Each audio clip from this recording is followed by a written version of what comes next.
గుంటూరు శృంగేరి పీఠానికి వెడతారు. గుంటూరు శృంగేరి పీఠం చాలా ఆశ్చర్యకరమైనటువంటి పీఠం. అది పీఠ ఉపశాఖ. అక్కడ మీరు లోపలికి వెళ్ళగానే మీకు ముందు చిన్న గణపతి దేవాలయం కనపడుతుంది. అది దాటి ముందుకు వెడితే ఎడంచేతి పక్కన మారేడు చెట్లు కనపడతాయి. ఆ మారేడు చెట్లు ఎవరు వేశారో తెలుసా అండి? ఆ మారేడు చెట్లు కాశీలో ఉన్నటువంటి మారేడు చెట్ల గింజలు తెచ్చి ఒక పెద్ద ఆయన విసిరితే అక్కడ మారేడు చెట్లు పుట్టాయి. ఆ మారేడు చెట్లు చూసి నడిచే దేవుడని పేర్గాంచినటువంటి మహాపురుషుడు అపర చంద్రశేఖరుడు, ఏ మహానుభావుడు కామాక్షి కన్నా భేదం కారో అటువంటి పరమాచార్య స్వామి ఆ దేవాలయానికి వచ్చి ఆ మారేడు చెట్ల వంక చూసి ఆసనం తెచ్చి చెట్ల కింద వేయమని ఆ చెట్ల కింద కూర్చుని చాలాసేపు జపం చేస్తూ కూర్చున్నారు. అంత పవిత్ర భూమి. ఇప్పటికీ నేను గుంటూరు ఉపన్యాసాలు చెప్పడానికి వెడితే ప్రతిరోజు ఆ చెట్ల కింద ఆసనం వేసుకుని జపం చేసుకుంటూ ఉంటాను.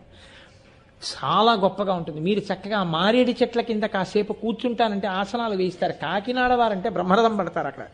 కాబట్టి చక్కగా ఆసనం వేస్తారు. మీరు మారేడు చెట్ల కింద కూర్చుని స్తోత్రం చేసుకోవచ్చు, జపం చేసుకోవచ్చు.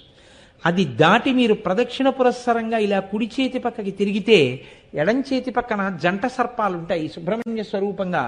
అది దాటి ఇలా కుడి చేతి పక్కకి తిరిగితే నవగ్రహ మంటపం ఉంటుంది, నవగ్రహ దేవాలయం. గుంటూరు శృంగేరి పీఠంలో ఉండేటటువంటి నవగ్రహ దేవాలయం వేరు. చాలా గొప్పగా ఉంటుంది. ఎందుకో తెలుసా అండి? ఆ దేవాలయం అలా ఉండాలని నిర్ణయం చేసిన వారు ఎవరో తెలుసా? చంద్రశేఖర పరమాచార్య. ఇప్పటికీ దానికి అంతరాలు ఉంటాయి ఆ నవగ్రహ దేవాలయానికి. అందులో మధ్యాంతరంలోకి వెళ్ళాలి అంటే మాత్రం పట్టుబట్ట కట్టుకుని పైన చొక్కా బనీను లేకుండా ఉత్తరీయం వేసుకున్న వాళ్ళని తప్ప లోపలికి పంపించరు. ప్రతిరోజు నవగ్రహాలకి అభిషేకం చేసి నవగ్రహాలకి నివేదనలు చేస్తారు.